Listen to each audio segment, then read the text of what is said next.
If you've seen any of my other videos, you know I do a lot of early morning filming, and this video is no exception. Usually in the mornings I drink coffee, and in the afternoons I drink tea, strong on both counts, but in this video for this game, it's appropriate in the morning for me to be drinking some tea here. And so while I wait for my kettle to boil, I'm going to give you a little bit of just a general discussion of this game and what it is. It's a little different than what I usually do on the channel. It is, well, I first thought it was a worker placement game. It's really more like a sort of economic management, hand management, card management kind of game. And of the games that I have played, it reminds me most of something completely different in terms of theme, which is Race for the Galaxy, because it is a victory point driven game where you're trying to maximize the victory points you get for doing certain things in the game. In this particular game, and the reason that I'm playing it and was interested in it, the theme is, as it says here, Pride, Intrigue, and Prejudice in Victorian England. And what you are doing is you are playing a manager, I guess the head of a family who has fallen on hard times and is trying to reestablish its reputation by improving aspects of its estate and its grounds and its service and its prestige in the region by making these types of improvements that are purchased from this board here. And I'm going to show you, this is the rule book, the excellent rule book, I have to say. I will obviously be showing you how this actually plays out. And you do this in a series of rounds during which you are expending your servants that you need in order to play the rooms and activities that you want to do on your estate, which is going to increase your reputation and allow you to invite more guests to come and sort of get this engine going where you are able to earn money and reputation and more guests that will help you earn more money and more reputation and more guests. The obsession of the title refers to there is a wealthy orphaned brother and sister combo who are in the area, and you are obsessed with trying to court them, and there are different courtship rounds that happen where you will in essence get a benefit for attracting the favor of either the brother or the sister of that pair. Typically, I don't play games that are victory point based, and I don't really play well, as I said, I thought this was worker placement because of the emphasis on the servants, or the fact that you need certain servants to play certain cards, but I would really describe it more as an economic simulation, and you're trying to get this engine going. Again, this is not my typical game for the channel, but I am very interested in this theme, and the theme does come through absolutely excellently in this game. So you are doing, at least for me, it's been very easy to focus on the little stories behind what's going on and not just, oh, wait, here's a card for 5 victory points, let me play that one. So you're looking at the solo setup here, and I think this game is going to be easiest to talk about if you just watch me play it, but I do want to orient you as to what the things that you'll be seeing are. This board here represents the family that you're playing, and there are 4 families in the base game. I'm playing the Wessex family, which comes from the expansion, and they all have different starting benefits, and we'll talk about that when we get to it. These are your staff that you start with, and in this case I'm starting with a reputation of 1. The builder's market is represented up here. These are cards that are going, or tiles that are going to be cycling through that will become available to you to purchase for different purchase amounts, and you will add these as improvements to your estate, and they come in down here as you build your tableau of them during the course of the game. Up here are guests that may be invited to participate in your activities, and there are different ways for getting guests into your hand. There are lower prestige guests known as casual guests and higher prestige guests represented by these icons here. There is a servants for hire pool. There are some objective cards, which we'll take a look at in a minute, that will add additional strategy for you. And over here is the round track, and this is going to represent the turns of the game, and certain things will happen on different turns. You start out with a hand of 4 family members and 2 casual guests, and we'll look at those in a moment. And this is the solitaire player here, the AI.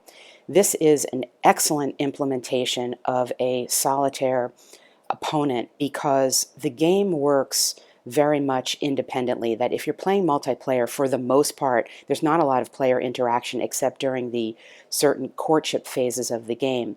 So all you really need is a way of determining the value of the solitaire player's estate at certain moments in the game, and we'll see how this works. It's very easy to implement. The D20 here is used at the end of each of your turns to cycle through this builder's market to simulate somebody else, another opponent, purchasing tiles and having tiles go away. It's absolutely simple, and it takes about 2% of your playing time to manage it through the course of the game, which is really fantastic. You're not bogged down at all with managing that. The game plays very much like a puzzle. I think it works perfectly solo, and I have yet to play it not solo, but I fully intend on doing that. This is a game that's going to be flexible in either way. So let's take a look at how the game starts and what all this stuff does and how it works together.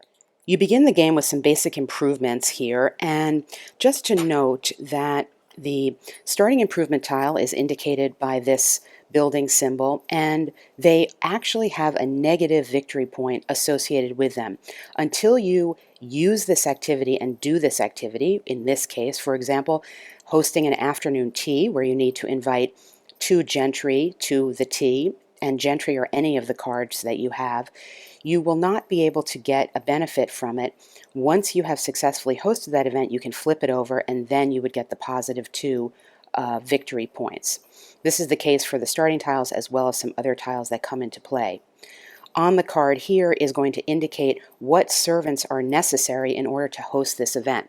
So to successfully have an afternoon tea, you need to provide the servant to host it, and then if you need to be inviting 2 gentry, some of the cards will have a requirement. So for example, if you are going to invite this fellow, this Mr. Trotwood Esquire, to this event, he will need to be accompanied by a valet, and that is represented here.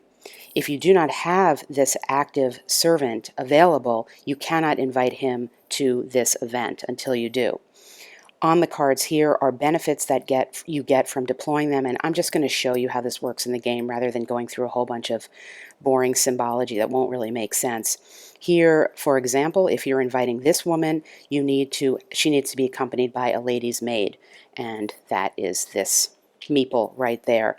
And some people, such as these family starting members, can just go on their own. During the course of the game, you are not only hosting events, but you are purchasing new improvements to your estate from the builder's market, and each of them is going to have a cost associated with it and different types of benefits. So for example, if you were able to purchase this smoking room here, you would, in this case, it would cost you £600 because of its location in the builder's market, and to deploy it you would need to have the butler, and then you would also have to bring 2 gentlemen to it.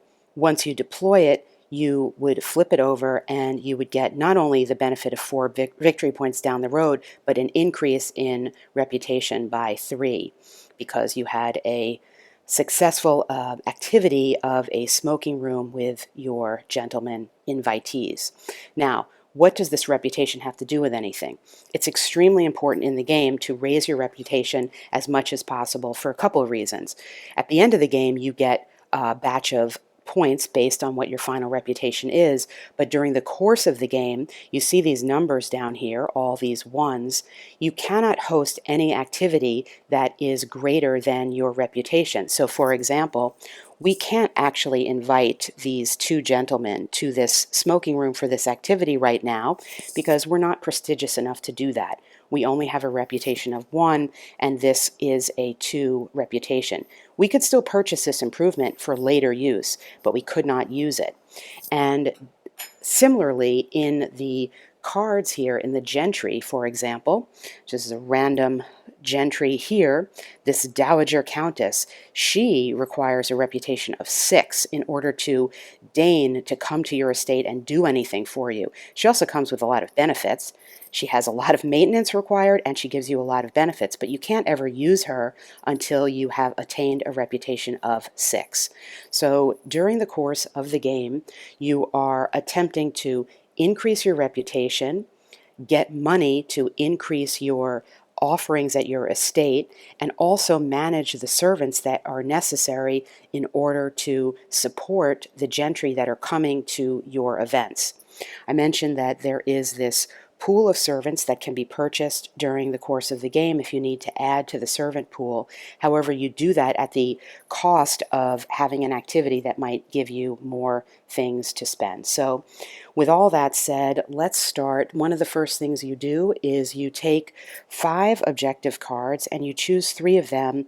These will be additional things that you can try to do to give yourself victory points in the end. And these are 5 random cards, and you select 2 of them. And looking through here, so we can just see, for example, here you could get 11 victory points added if you do this nature group, which is to get the flower room and any one garden required.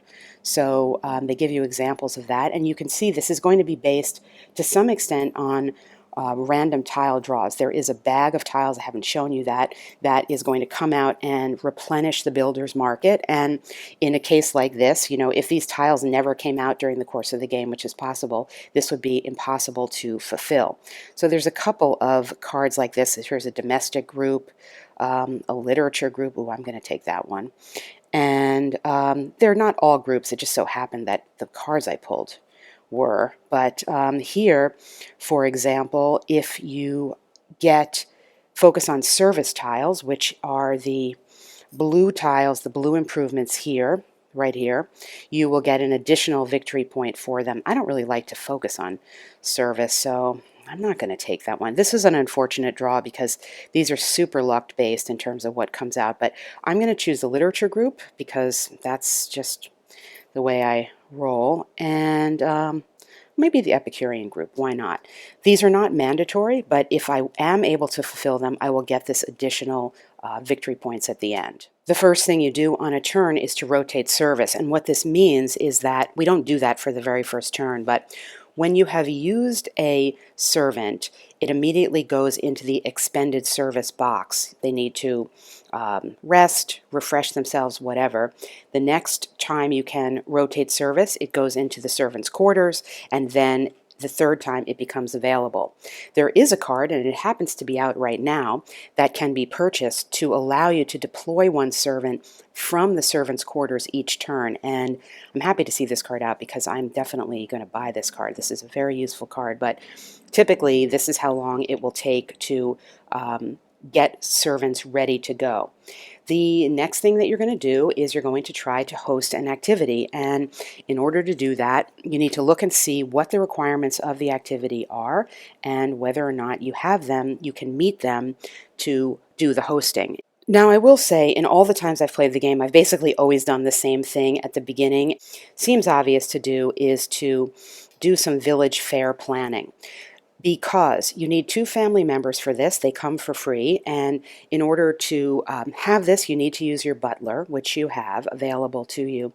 The benefit from this, you will know after you play the game, is that when a future village fair happens, you'll get 300 pounds and 2 reputation. On the round track, which you're not seeing right now, built into it in a couple of turns is the first village fair.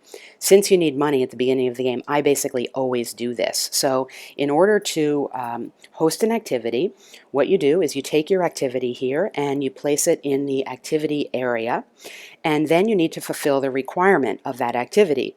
In this case, we need to have a butler. We have one available who is going to be helping us with this, and we need to invite 2 family members. And this is where we already have our 4 family members. I'm going to choose because I can get 200 pounds from him, and I want to be able to start improving and buying things, so I'm going to choose him to come to this village fair planning. And I'm also going to I want some money early on. The choice really at this point is money or cards in essence, because the gentry are represented by these cards. Actually, you know what? I'm going to choose her, because if she does an activity with a man, she gets this additional prestige bonus, which is going to start to increase my reputation, and I'm going to get a common casual guest into my hand. So I'm going to send these two people to do some village fair planning. Neither of them require any more servants, and so what happens is we've successfully done this, and then we can reap the benefits of it. Our butler is going to be in the expended service box. We will take our private study and flip it from the beginning side over to the improved side, and this is where we get this benefit moving forward. So we will place that as such, and then we will collect our 200 pounds for this fellow here, and we will collect here a casual guest comes from the pile of the, oops, sorry about that, trying to show you the pile. The casual guest is going to come from this pile here, so we draw the top guest here, and I will say that not all of these are necessarily positive. Some of them can be negative. We will see who we get. We got, let's focus on this guy. We got Sir Richard Branagh. Sir Richard is regarded as an elite horseman, and he always travels with his own man. Well, that's great, because what that means is we don't need a servant to utilize him. He will give us, when we do utilize him, he'll bring another person around, and he'll also give us some reputation. However, if you note up here, you'll see that he requires a reputation of 2 for our family in order for him to join us in any activity. So we can place this card into our hand, but we have to remember we cannot use it until our reputation rises to the level of 2. So we did get a new gentry member, and the other benefit that she offers is she's going to bring us 2 reputation. And I'm realizing now I forgot to totally set this up, because there needs to be a wooden marker here that starts at the 1 and then travels around clockwise to increase the reputation. So let me get that out. All right. This is how we've begun, and to increase our reputation by 2, we simply do 1, 2, and we're on our way thanks to Miss Anne Smythe. So when you have utilized your gentry in an activity, they go into your discard pile and are not available again until you pass a turn to draw them up, and we'll get to that when we get to it. So right now my hand consists of the new fellow I just picked up, but who I can't use till my reputation increases, and the 2 casual guests I began with at the beginning of the turn, and my 2 regular family members. The next part of the turn is I've invited my guests, I've done my service, I've conducted my activity, and now I can see, is there something I can purchase here on the market? Well, unfortunately, I only have 200 pounds, and the cheapest thing here is the builder's market begins at 300 pounds. However, certain tiles have additional costs. So for example, I really want this servants' quarters thing, but it's going to cost 300 pounds plus 100 pounds. So at this point, it's going to cost me 400 pounds, and I'm not anywhere close to doing that yet. So I cannot do any purchasing or improvement at this point, and therefore I can't buy from the builder's market, and my turn has ended. At the end of my turn, it is now, I have to move things along with the solo player, and it's very simple to do that. You have a d20 here, and you roll it. Based on the roll you get, you will remove one of the improvement tiles from this position on the board, 1, 2, 3, 4, etc., and then cycle new tiles in, and this is just meant to represent an opponent buying tiles and moving them through. And so we'll do that. And what did we get? We got a 17. 17, well, no purchase. So, okay, great, actually, because I really hope I can get some money to get this. So that is the solo player's turn. We advance the meeple here on the turn track 1 turn, and we begin our next turn. The first thing we're going to be doing, it's a little dark to see, but my butler that I used is here. We rotate or begin to refresh the servant. So we move this fellow down. He's still not available, but he's getting close to being available. And we do an assessment of what we want to do. Now, when you're doing this assessment, you need to see what is available, what you might want, how much money you have, how far away you are from getting it. And as mentioned, I'm placing a priority right now on getting the servants' quarters because it really gives you this benefit of being able to use a servant from the quarters before they become totally available. And I find I need that help. So this, as I said, is going to cost me £400. And also there's no guarantee that it's going to be lying around next time because I could roll for the AI to remove it. So basically I'm £200 short and I want to focus on that. Looking at my hand, and this is where the game is very different every time you play because you sometimes, or at least I sometimes, am focusing on, well, who do I have in my hand first with the favor or the benefit I want to get? And then do I have the servants to support that? And then do I have the improvement? But then other times you'll look to your improvement and say, for example, well, I really want to focus on getting this 3 prestige. So do I have 2 ladies and do I have a lady's maid, etc. So there's a lot of ways, there are a lot of different ways to approach every turn in terms of the overall goal of either getting more money, more reputation, a certain improvement you want for the future. And this is where it becomes a puzzle. And I think, and here obviously I'm just digressing a little bit from the gameplay to talk about one of the reasons why this is so enjoyable. I don't play a lot of games where it is based on, in effect, numbers. Ultimately you're trying to get as many victory points as you want. I don't play a lot of games that do that because it's all too easy, I think, to just focus on, okay, here's a number 4 and I need this number 7 to get this number 4. And if I do this number 7 now and blah, blah, blah, that's boring to me. But here, because of the theme of the game, at least for me, it's so easy to get into this game and just to look at this photograph, this actual original photograph of this woman that was placed on this card and read her fortune comes from trade and she has managed it shrewdly, and look at how this, envision who this might be, Miss Caroline West, what she offers you. In any case, getting back to the game, I want to get £400. Well, I want to get £200 this turn. So how can I do that? Well, her favor is £100, so that's halfway there. And let's see, the family heir, I could get another 100 this way. And let's see. It makes it easy for you at the beginning because you don't have to worry so much about your servant management since the family members don't come with these requirements. She, however, requires her maid. That's okay. We have a maid ready. Let's see, what can we do? What can we do?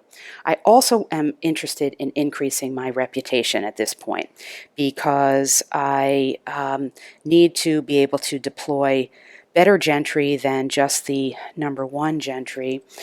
It would be great to have a little activity of whist in the front parlor, but that's 2 ladies. And if I bring 2 ladies, I'm not going to get the money that I need. So unfortunately, I can't do that.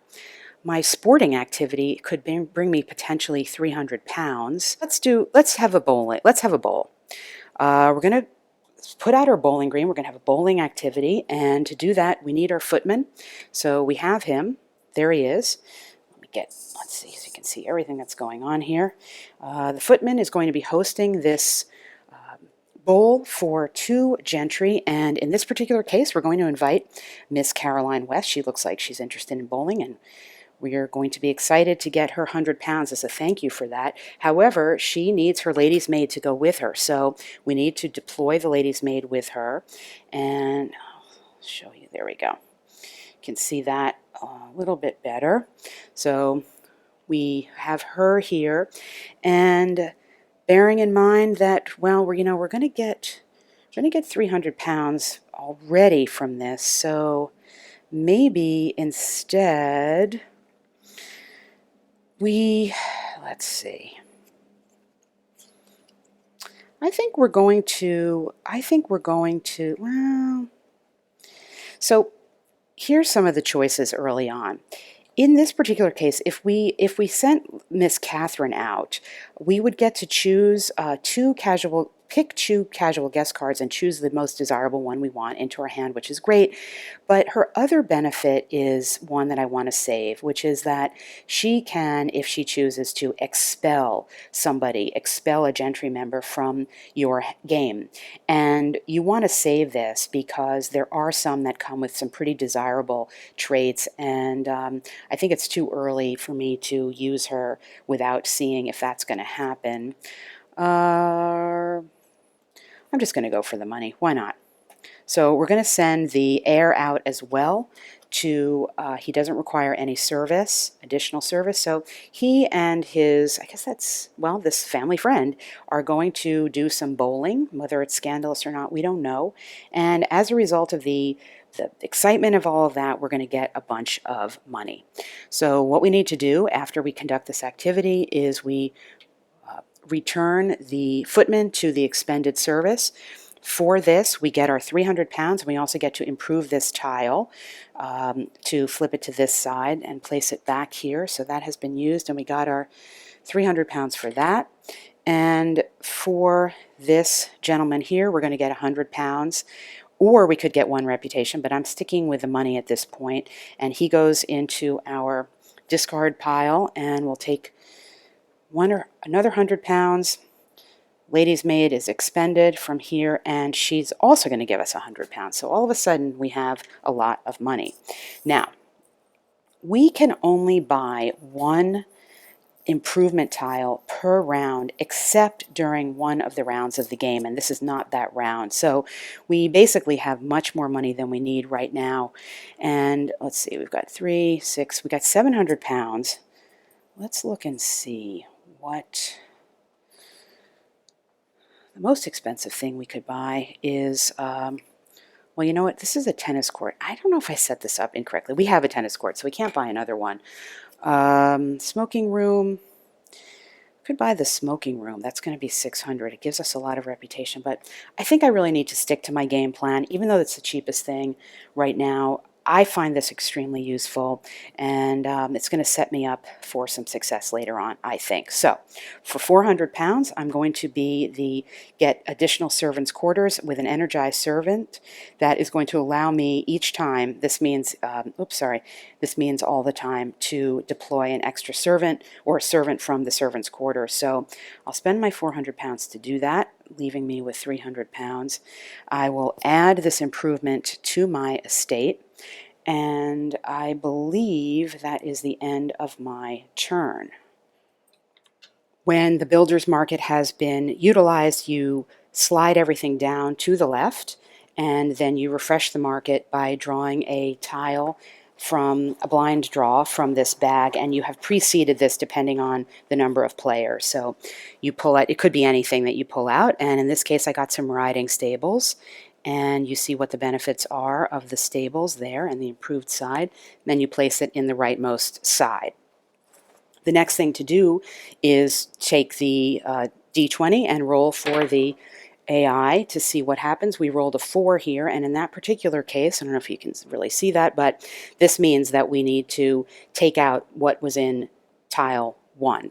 So I tend to discard these up here. This is where you're meant to keep your bank, but I tend to do my discard pile here. And then you slide everything down and refresh it again. So once again, this is how you're managing the solo. I draw blindly from the bag and place in another one to show, to simulate another player. And it's back to your turn again. Now, we rotate in here, our third turn here of the season. We have, first of all, the village fair, and you'll remember the initial turn that we did, which our improvement here is giving us 300 pounds and 2 reputation for when a fair begins. So we take our 300 pounds from the bank and add it to our money, and we also raise our reputation by 2. 1, 2. The next time we get an improvement on reputation, we will be flipping this over, and we'll be at the level 2, which is great. I mean, we need to be there. Usually I'm focusing a little more on reputation, I guess, at this point.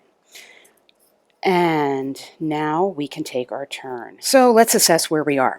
We've got 3 cards in our hand. We have 3 gentry. The first thing we need to do now at the beginning of this turn is to rotate service. So we will take our butler here and move him to available, and we'll take our 2 lady's maid and our footman and put them in the servants' quarters. Now you can see already the potential benefit of this card that I just bought, because under other circumstances in the game, these would still not be available to us. But because we have done the improvement here, we can take one of them as an available servant this turn, and that is a huge benefit, I think. We have 3 gentry in our hand, and now's a good time for me to talk about how this card thing works. In order to get more cards in your hand, to take the gentry that you have accumulated in your discard pile, you need to pass during a turn, which means you can refresh all your servants, you can get all your cards back in your hand, you can collect rent so you get 200 pounds, but you can't do anything else. And you want to try to manage very carefully how often you do that during a game. My experience in playing the standard version of the game, which is 16 turns, is that you do that twice. It's a little too early for me to start doing that, so I really want to focus on getting some more cards in my hand. And looking at these benefits here, I see that well, these 2 cards would allow me to do that. And I need a valet for this guy, the dashing Mr. Trotwood, and nothing for these fellows because they are the family members. So let's see, I really want to get my reputation to 2. So unfortunately, again, this whist is just 2 ladies, and I don't have 2 ladies. I've got 1 lady and a gentleman. So let's see what we've got. Well, 2 gentry. We can get a higher prestige guest. If we do an afternoon tea, maybe we'll do that. So let's host an afternoon tea. And again, you can see the actual benefit right here. The footman, normally we would not be able to host an afternoon tea right now because the footman would still be unavailable to us. However, because we did that improvement, we can draw him from the servants' quarters. So we're going to host an afternoon tea, and we'll put this activity up there. And this reminder chit is meant to be used when you have some ongoing benefit, like I have this ongoing benefit. I don't really forget about that, but there are other ongoing benefits of, for example, increasing your reputation by 1 each time, and you're meant to use this, place this out there to remind you to take that benefit every turn. In any case, the footman is going to host an afternoon tea, and invited to this tea, we are going to have the dashing Mr. Trotwood, and he is going to be, once again, redirect here. He is going to require a valet to help him with this activity, to support him in this activity of having tea, and I think we're going to go with Sir Richard, because I would like to increase my reputation. So he's an elite horseman. Oh, you know what? I can't. Stop myself right there.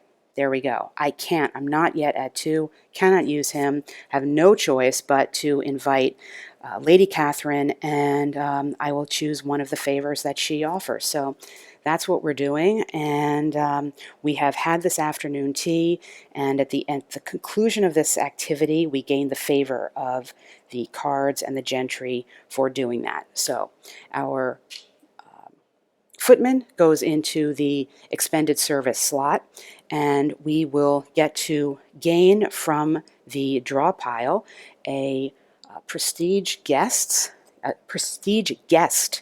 for later use. Whoa, she's very prestigious. Now you can see here, she cannot be used. She will not deign to come to our estate until we are up to a 5 reputation, and she offers a lot of benefits: increase in reputation, and she will bring along someone else. She is an accomplished musician.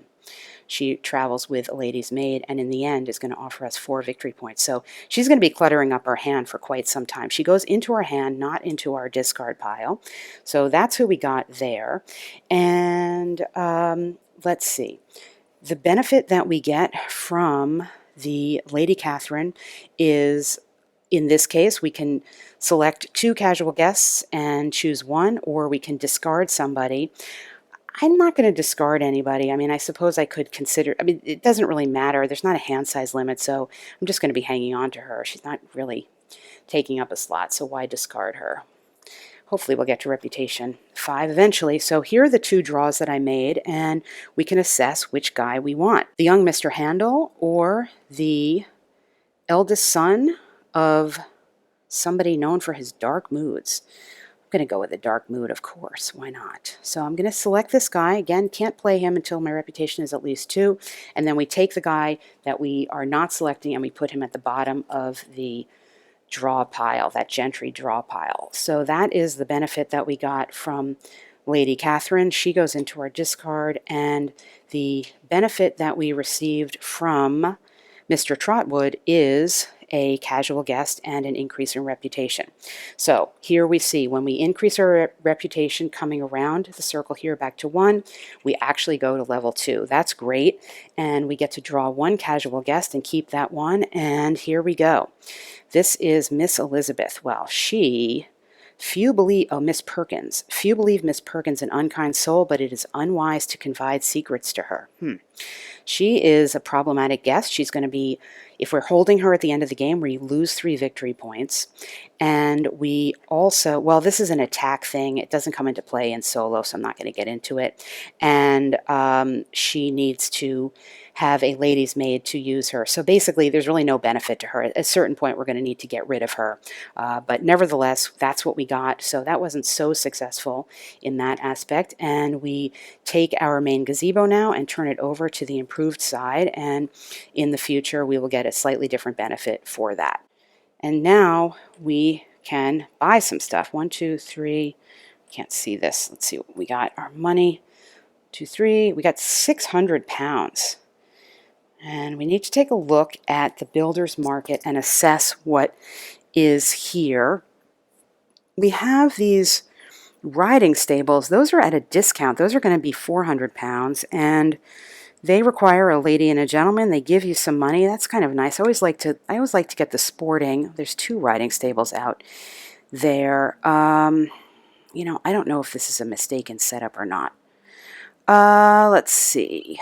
The cricket field, well, this, let's see, and then that's £900. I can't afford that, but look at the benefit of that, £500. That's pretty cool. But that's a 5 prestige. I wouldn't be able to use that for a while. I think I'm going to go with the ride. Well, let's see. You know what? I'm going to go with the smoking room because I need to get my reputation going here, and this offers that benefit, and I can use it. I'm going to purchase the smoking room improvement for £400. 1, 2, 3, 4. That leaves me with £200, but I can't make any other purchases this turn. So what I do is I'm going to add this to my estate, which you do as such, like this. And then, as mentioned, slide everything down. Draw from the bag to replenish the builder's market. And we pulled in some hillside kennels, the pheasant hunt, another sporting tile, and then we roll for the AI to see what happens there. We rolled a 7. That is position 2. The tennis court is coming out. Everything slides out. Wow, there's a lot of, everything's a sporting tile. And then we draw another tile randomly from the bag and add it into the final slot, and we get the music room. I like the music room. It costs £800 right now, but I like it.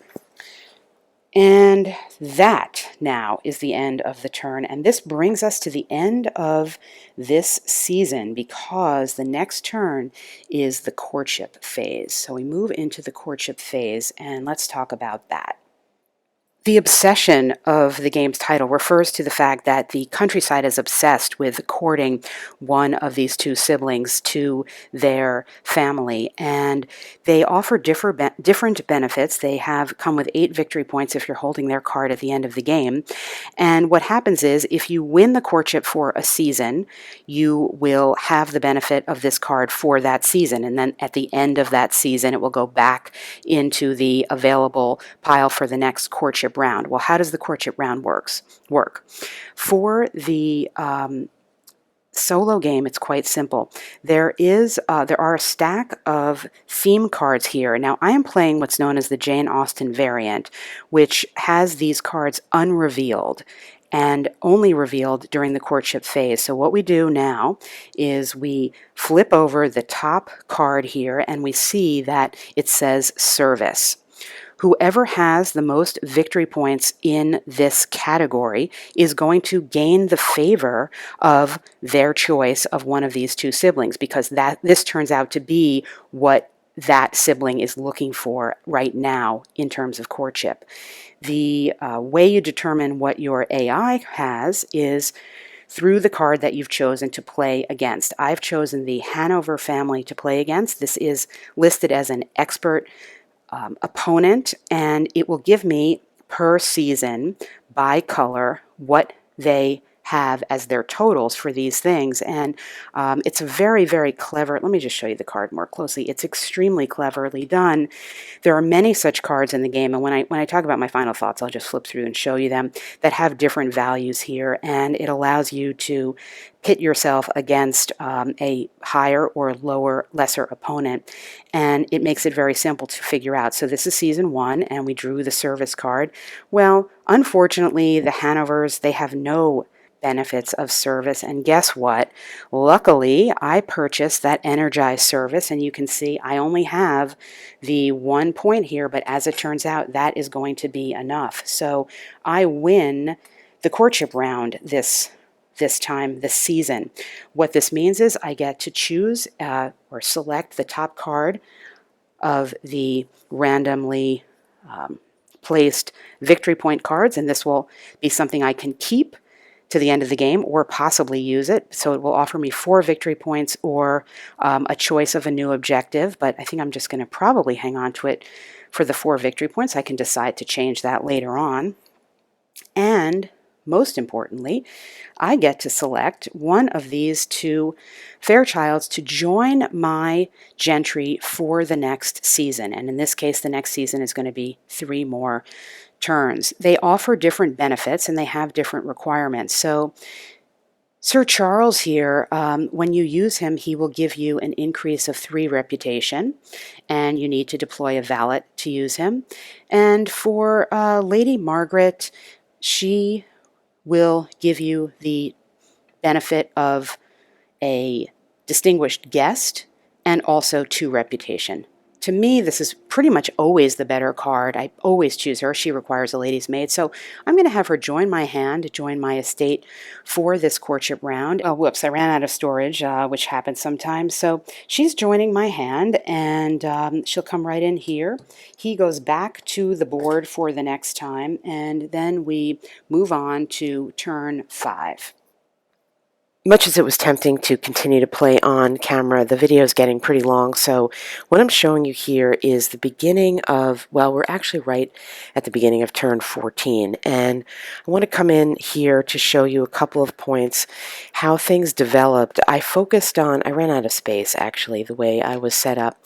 I did focus on prestige in the end because the objective card that I drew at the beginning was the only one I could really fulfill. The other 2, well, I originally drew one of these. I think it was this one.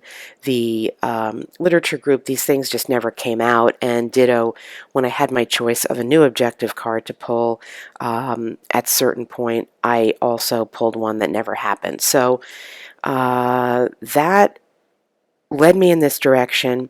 And also, at the beginning of turn 14 if turn 14 is a national holiday, what that means in the game is that you are able to host activities and invite guests above your level of reputation.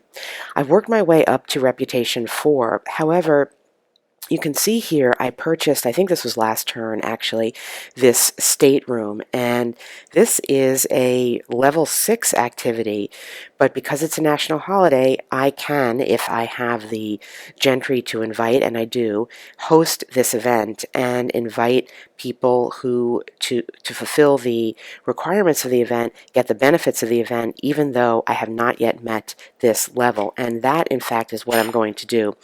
I did a turn, a couple turns ago, I did a pass and replenished my hand pretty thoroughly, such that I have many guests from which to choose, and I know, because I did this before I started filming, that I have 6 guests I can invite, including this lady here, the Dowager Countess Holt, who's going to bring me 500 pounds, which I may be able to use up at the market. There's only going to be one more or two more buying rounds because we're toward the end of the game, as well as having enough service to support these because I had bought a couple more service people again in a prior turn.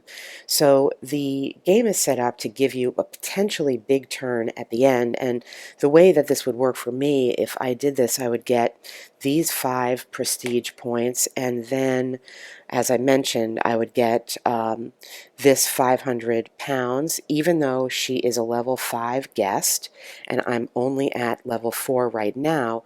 Because it's the national holiday, she will show up to my event, and whatever other benefits I get. I've got a bunch of family members that can come along and some other random gentry. So the game is set up to give you a big turn at the end if you plan for it. Sometimes I end up planning for it and sometimes I don't. This is the indication of the national holiday. During the course of the game, one of the courtships was won by my opponent here, and I won one of the other ones. And when I do these, I will eventually tally my own victory points once I get to the end of the game. I find as I've continued to play the game, I don't actually bother so much. I'm really just working against my own score in terms of, I mean, I'll know whether I beat the AI, but I'm mostly just keeping track of my own score because this is a game in which you can improve your score, and in fact, the more you play, or the more I played it, I've probably played it 10-ish times by now.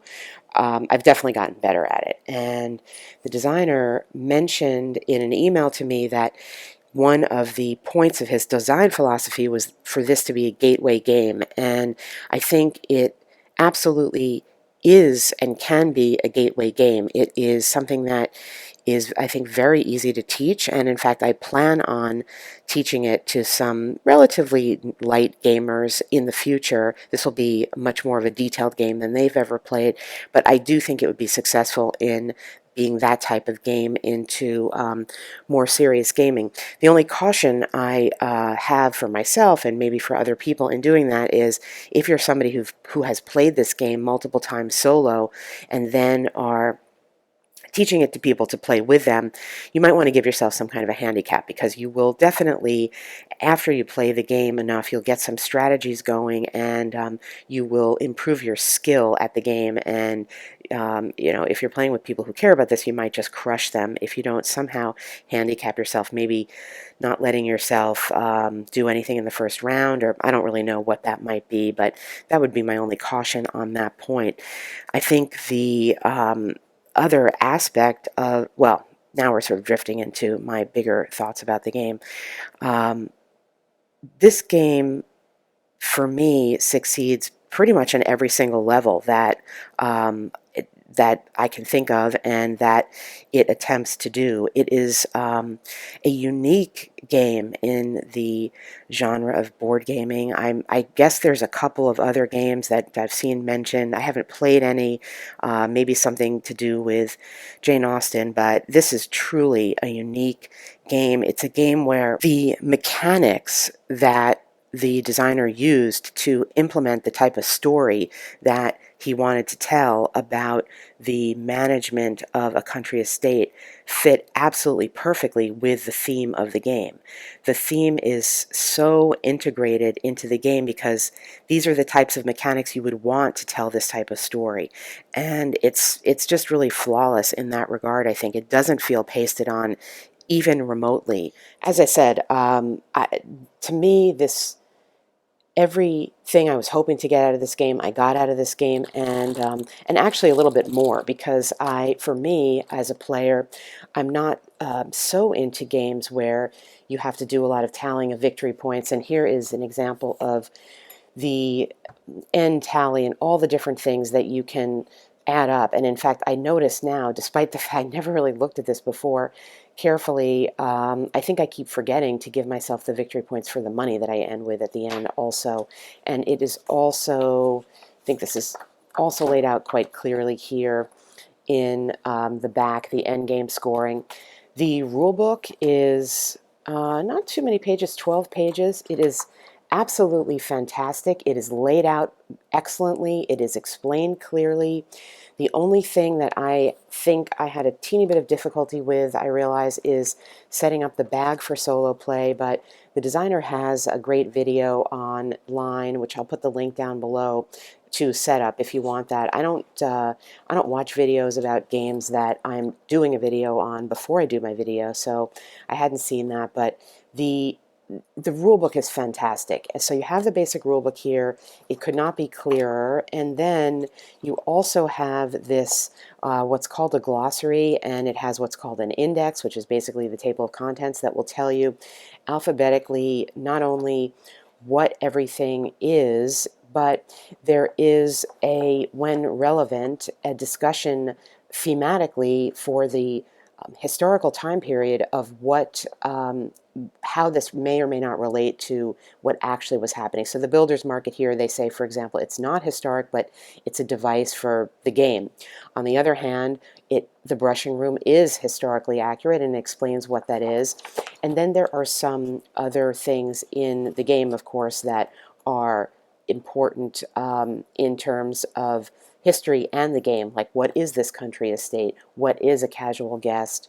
Of course, you could not read any of that, and it tells you what courtship is. I mean, you could play the game and not read any of that, but I do think it adds a lot. It's not overwhelming. It's not a history lesson, but it supports the material that the game has produced with the historical material. The thing I really wanted to call your attention to in this game book is, or in the glossary, is this right here.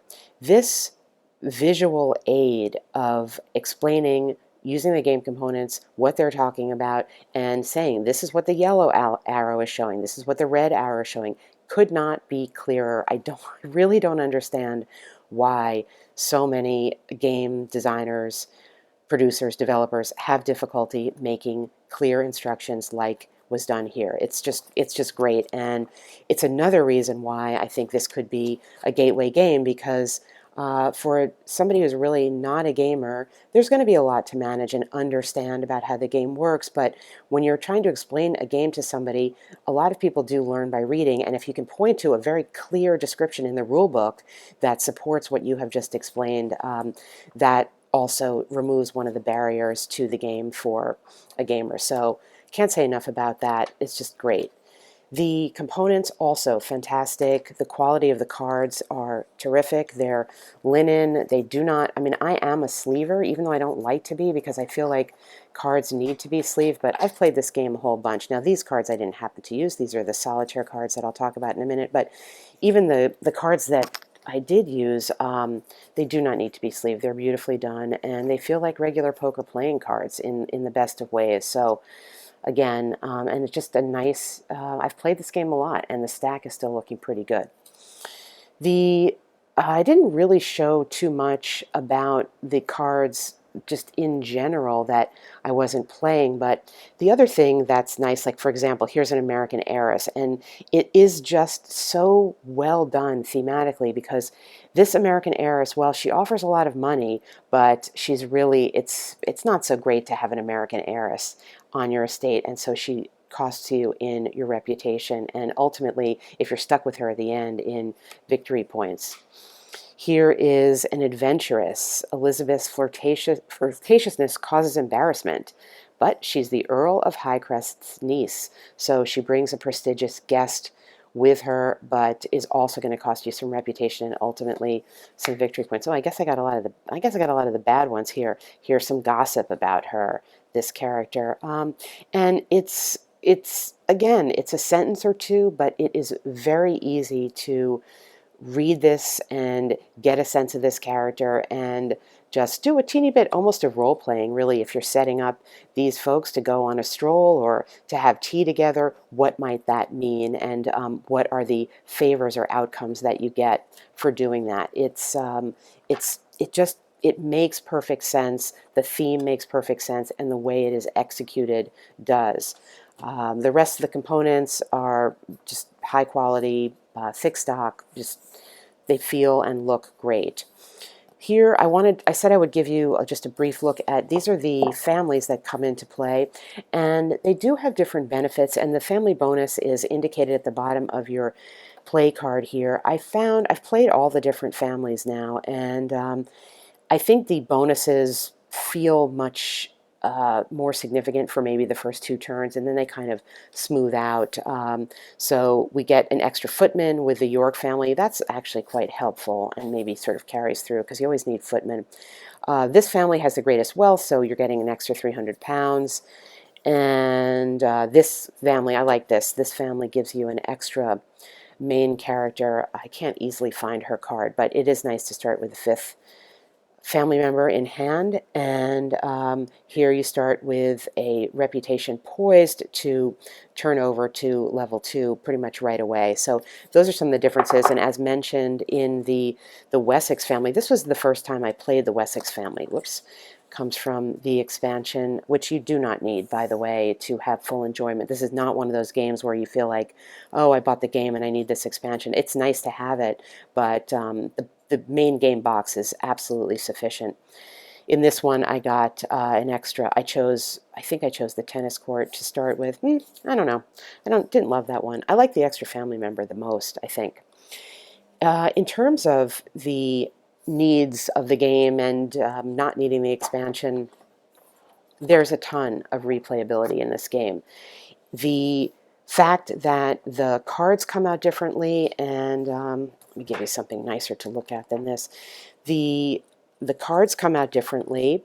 The builder's market comes out differently, of course, and as such, the games do not feel the same. I mean, I've only played about 10 or maybe 12 games, but they all felt different. My strategy during the course of the game was different, and that's playing the same family more than once. And still, the game felt differently. That my path toward attaining the victory points differed over the course of the game. So I think there's a ton of replayability here, and it's also a game, as we look here at Alderley Hall, it's also a game where, because you can play it solo as well as with a group so seamlessly, you'll have a different experience too. As said, I haven't yet played it with a group, although I plan to do that pretty soon. And I'm sure it's going to feel, yet again, different. For solo, we have these thick stack of solo cards. Now, I think these all come with the base game. There's a few more you get with the Wessex expansion, but I'm just showing you the base game ones, I'm fairly certain. There's a lot of them, and I showed you how they work, and they do range from beginner with lower values, total and per rounds, to an expert level, and in fact, there's even within the levels, you can challenge yourself, if this is how you roll, to challenge yourself against some sort of AI pretty effectively. You can also simply use them, as I ended up doing, mostly for the courtship scoring, and then not worrying so much in the end about did I beat the AI rather than did I improve my own score, because for me at least, it was a type of game where I kept wanting to, well, let me just play it one more time. And finally I said, well, I need to start making this video about it. But in that regard, the obsession in the title of the game works in terms of my experience as a player, because I was and still am a little obsessed with it. I feel like I might even play it again right now. Few points on some terminology. These objective cards, if I were designing the game, I might have called them something else other than objective. I might have called them fate or fortune or something like that, because as indicated, to me, an objective is an active goal, and that is attainable potentially. But the difficulty with some of them, and you could see this here as you saw a little bit in the game, is if none of these ever come out, it's actually not attainable. So I guess, it technically is still an objective that you just can't obtain, but I felt a little frustration sometimes when I had these objectives that were tile-based and the tiles just didn't show up. So I think maybe if it was called something like fortune, I wouldn't have had that feeling. It would have functioned the same in the game. The other point on the game is you'll notice this improvement tile and this improvement tile. The only improvement tiles that have photographs are these monument tiles, and I can understand the choice here because we're looking here at the stateroom and it's conveying a lot of information that if there was a photograph on it would be not as clear as it is. And the other thing that's so great about this game is there's not a ton of iconography, but it's all extremely clear. The colors are differentiated clearly, the meeples are differentiated easily, and everything is very easy to deal with. I had a little trouble with the font on the names of the characters, but that wasn't too big a deal.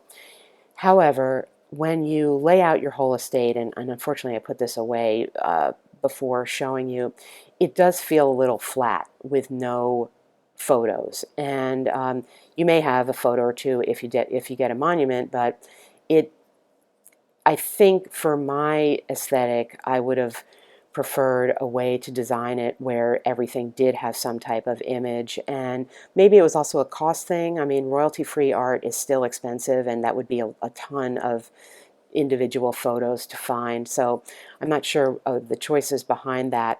I do think in terms of space, because the color palette is so clear and works so well with all the different categories, you probably did not need to repeat this word prestige because, or any of these words, it's quite clearly the purple prestige, and that would give you a little more space for a photo, but you know, it's a minor detail, and certainly did not impact the play of it. It just made it a little text heavy, I think, when everything was all laid out, as opposed to the very evocative and nicely done yet simple art of the round table. I think it's called the round table, as well as this builder's market and the place where the cards go. And speaking of the builder's market, I showed you a little bit on what the national holiday meant. There's also a builder holiday, which is a time when you can purchase more than one thing from the builder's market if you have the money. I often find that I don't have the money to do that, even if I try to and plan for it. These are static events, so when you're playing the standard play, you know at what turns they happen, and when you're playing the extended play, you also know at what turns they happen. I could see there are a couple variants given, and we talked about the Jane Austen variant. I could see a variant that somehow had some random events. Let's see. So the Jane Austen variant I love, especially for solo play, because the basically will keep hidden the requirements for courtship, and I can't find those teeny little cards that, here they are. These are really cute. So it will keep unrevealed until the very end. Oh, this person is interested in service. I really enjoyed that because once it would be revealed at the beginning, I think, particularly as a solo player, it's going to put you really more in a linear direction. And I enjoy not having that, and I enjoy the little surprise of it. So once I realized what that was, I always played with it. The Queen Victoria variant, I think I would definitely also use. I had used it in some games, not in the demo game, where there's a lot of renovation focus, so you're constantly refreshing the lowest tile in the builder's market. I think in a way that could also make the game slightly easier because things are sliding down and becoming less costly for you, but there's some variability there. There's a seasonal market with Emily Bronte where you are just refreshing at the start of each new season. You're refreshing the whole builder's market. I never used that. It wasn't too terribly appealing. And the Charles Dickens cliffhanger, it's interesting because from my perspective, although I realize this would not work with the way the game is designed, cliffhangers in Dickens overall, to me, are not so much courtship based as more some extreme event, somebody dying, a big fire or whatever. So if I was calling something a Charles Dickens variant, it would have to do, getting back to this conversation of the round track, maybe with shifting around or giving some random events. Maybe this would require a whole other game component, and maybe they considered that at some point and didn't do it. The game is certainly not missing it, but and I wouldn't have really thought of it except saying the Charles Dickens. When I read the Charles Dickens variant. That's what I thought it was going to be, and then it ended up being something else. But throwing in a deck of cards that, again, fate and fortune, maybe like these objective cards here, where you pull in something and, I don't know, you have a fire and lose part of your estate, or people might not like this, of course, but maybe some of them could be positive. That makes the game pretty swingy, and I'm no game designer, and sort of refrain from making those types of suggestions. It was simply calling something the Charles Dickens variant for me. That was what I expected it to be, and then it wasn't. But in any case, the variants add a nice little flavor and are easy to implement without changing the gameplay significantly at all. We'll just take another look at the game box here, and I don't know, did I show you the back of the game box? I probably did not. So let's take a look actually at the back here, and shows off the components nicely. It says 1 to 4, yes. 30 to 90 minutes, yes. 14 plus, well, at your discretion, of course. I think that this game, for me, succeeded on all levels. It is charming. It is complex. It's also easy to teach and learn, and there's a ton of replay value, and it is a really unique theme that I have not seen treated, and is just treated so well. And the choice of the kind of game to make for this kind of theme was absolutely spot on.